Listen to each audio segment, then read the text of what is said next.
Magkaamang Rodi, Rona at Joed mula Bukawe, Bulacan, may dalawang pinaka-iniingat-ingatang kwintas. Isa nakadisplay sa altar ng kanilang bahay, habang ang isa lagi raw dala-dala ni Rodi kahit saan siya magpunta. Parasin. Sa bag ko lang inalagay. Ang mga kwintas na ito, hindi raw gawa sa ginto. Hindi rin napapalamutian ng kahit na anumang mamahaling bato. Pero walang katumbas daw ang halaga ng mga ito. Nakapaloob kasi sa pendant, hindi lang ang larawan ng yumao nilang ina na si Edna, kundi pati na ang piraso ng buto nito na imbes na puti, kulay berde. Ang tawag dito, green bone.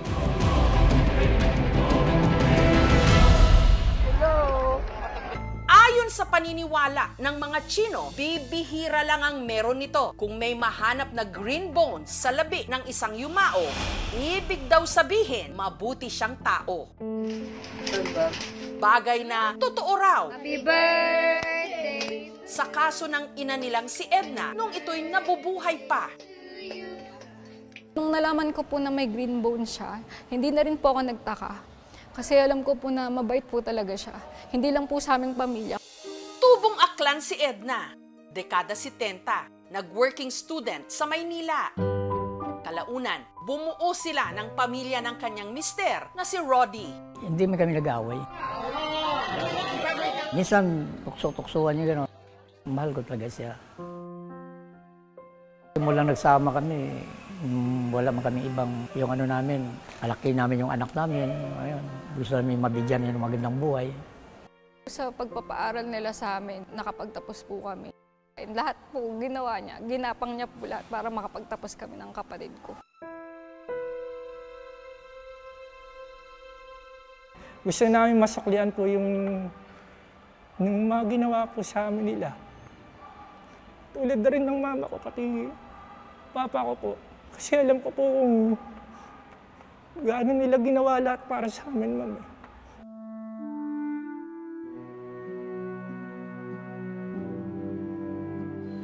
Tapat na alagad din daw ng simbahan si Edna, deboto ng Our Lady of Peace and Good Voyage sa Tondo. Lagi naman po siya nagsisimba. Kasama niyo po yung papa ko.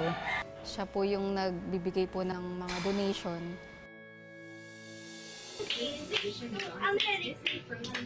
Naging panata na rin daw niyang magbigay ng regalo sa mga bata tuwing Pasko. Kahit may kasama lang po yung bata, ma'am, hindi namin inaanak, lahat yun may pamasko.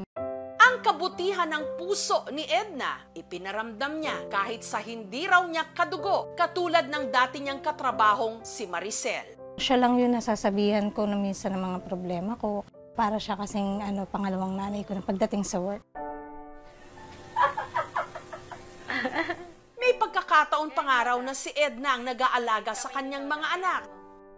Hindi siya nagdadalawang isip. Nagugas pa nga siya ng puwet ng anak ko. Mahilig din siya sumayaw talaga. Silang dalawa nagsasayaw, silang dalawa. Si Edna, hulog ng langit din para sa dati nilang kasambahay na si Angelina. Tuwing uuwi, marami siyang dala-dala. Tapos lahat ng kasama sa bahay, binibigyan niya. Kaya parang sila na rin ang naging pamilya ko. Parang naging magulang ko, naging gabay ko. Si Edna rin daw ang naging daan para makapag-aral siya ng dressmaking, kahit na iginagapang din daw noon ng amo ang pag-aaral ng dalawa niyang anak.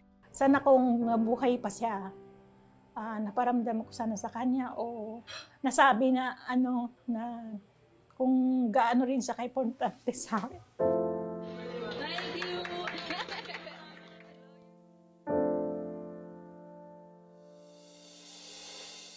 Pero taong 2018, si Edna na ospital matapos mahulog sa sasakyan. Nagkaroon po siya ng fracture sa likod niya. Mula po noon, nag-deteriorate na po yung kanyang katawan. Alaunan, siya'y nagka-demensya. At nabulag din. Nagsisisi ako, siyempre sa tagal na gusto ko siyang makita, na matagal na naming balak na puntahan siya. Hindi pa rin matuloy-tuloy. Nung nagkasakit po siya, ma'am, lahat po ng magagawa namin, talagang binubuhos namin sa kanya. lahat po ng ospital na pwedeng magpagaling sa kanya. Mabango na yung bed mo. Love you, Mama! Love you, Mama! Nag-resign po ako. Araw-araw po kami magkasama talaga. Love you, me. Love you, Mama. Nahihirapan na siya nung time na yon. Sinugod po agad namin sa ospital. Kaso pagdating po sa ospital, talagang lahat po ginawa. Hindi na po talaga kinaya ni Mama.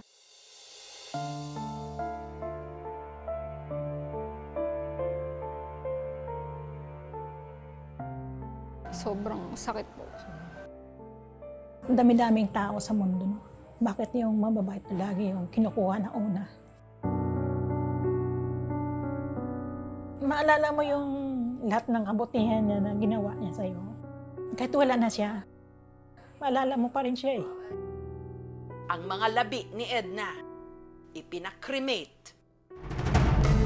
At laking gulat daw nila na may nakita nga silang piraso ng buto na namumukod tangi ang kulay.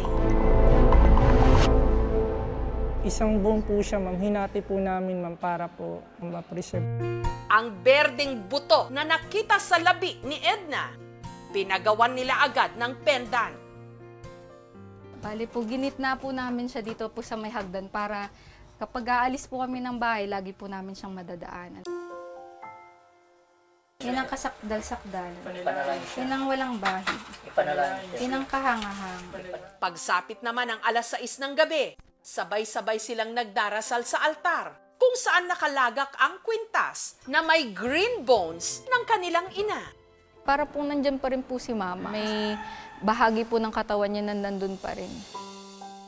Ang kwintas naman na hawak ni Rodi, nakalagay sa isang box na binalot ng plastic, na laging laman ng kanyang bag. Itong bag ko, ito araw-araw to dala-dala ko tuwing pumasok sa trabaho para safe.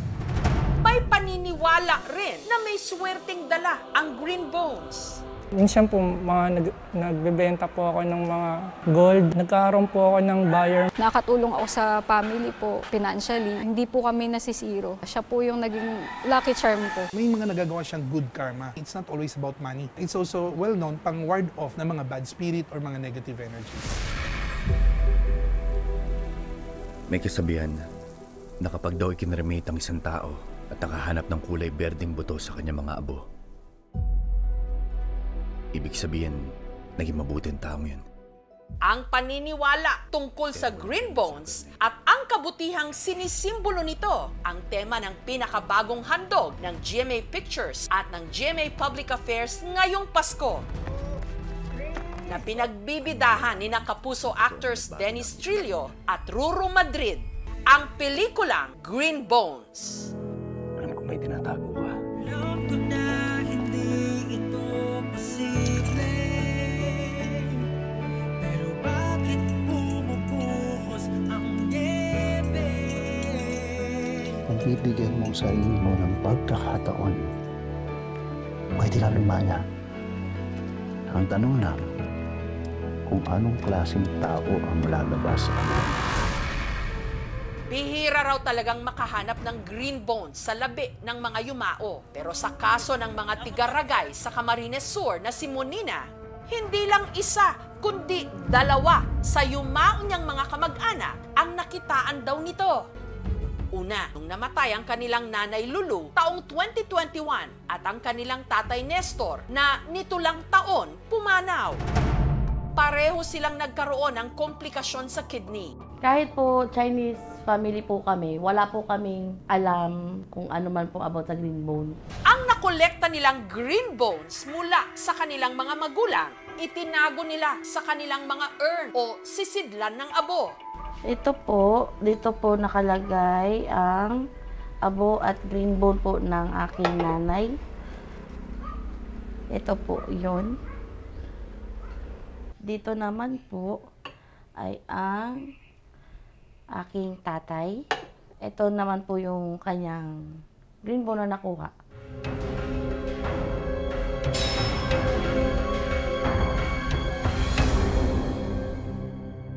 Si Lulu at ang mister na si Nestor na dating kapitan ng kanilang barangay, likas daw talagang matulungin. Nakikita ko po sila kapag may pumupunta po sa bahay namin, humihingi po ng tulong, tumutulong po sila ng bukal sa loob nang wala po silang hinihinging kapalit. Pag ako may karamdaman, diyan ako sa kanyang malapit.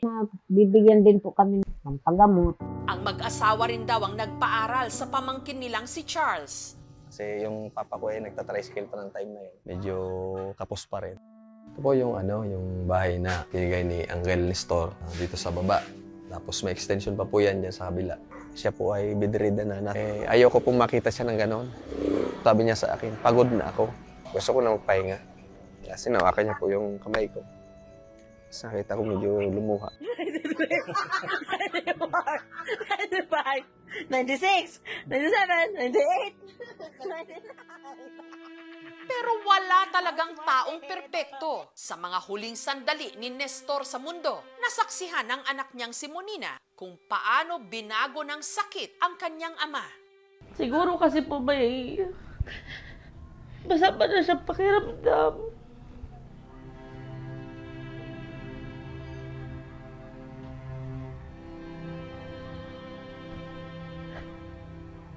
Yun po, lagi kami nag-aaway. Malungkot po. Masakit po sa pakiramdam kasi parang hindi ko siya naalagaan ng maayos. Parang nagkulang po ako, hindi ko na ibigay yung lahat. Dapat na yung katulad ng binigay yung pag-alaga niya sa akin ng bata ako, hindi ko na ibigay sa kanya. Yan po.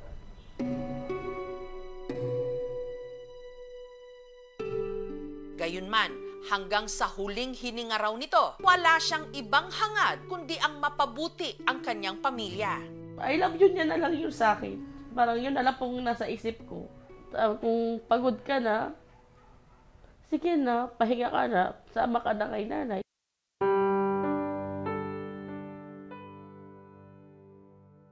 Nabawasan na yung mabait na tao. Nalulungkot din ako. Lalo na pag nakikita ko yung picture niya dun sa cellphone ko.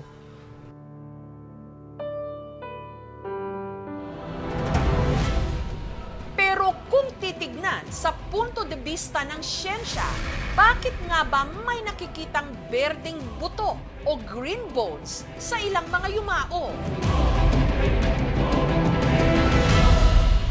Once ma-burn or ma-dissolve na yung other parts, like yung organs, yung skin, matitira na lamang is yung bones. Ang operators, isi-sift through na yung natitirang bones. So there might be different discolorations. Kapag may mga particular na chemical, mga compounds o mga gamot na na-incorporate o na-expose yung buto. Na-expose yun habang buhay pa yung tao. Pero in certain cases, for certain elements and compounds, pwede rin na-expose during the burning process. Samantala, para maipagpatuloy ang advokasya ng yumao nilang ina na malapit na ring mag-birthday, ngayon po ay naghahanda po tayo para po sa pagbibigay po ulit ng mga candies at saka mga biskwit po sa mga bata. Muling bumalik sina Rodi sa Our Lady of Peace and Good Voyage Parish sa Tondo, sa Maynila para mamigay ng maagang pamasko sa evacuees ng sunog kamakailan at kasalukuyang nakatira ngayon sa parokya. Ang parokya na taon-taon din daw noon nireregaluhan ni Edna. Ito'y nabubuhay pa.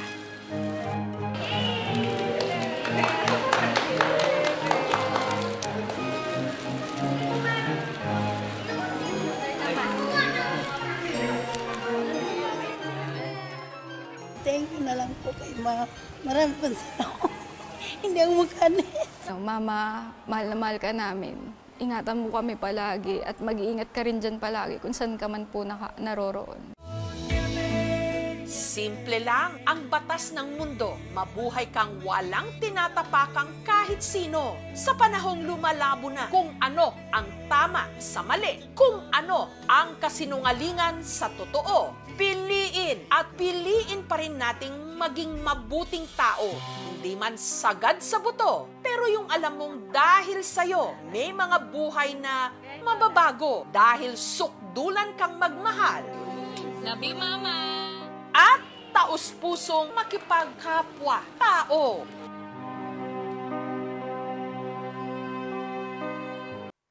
Thank you for watching, mga kapuso. Kung nagustuhan niyo po ang videong ito, subscribe na sa GMA Public Affairs YouTube channel.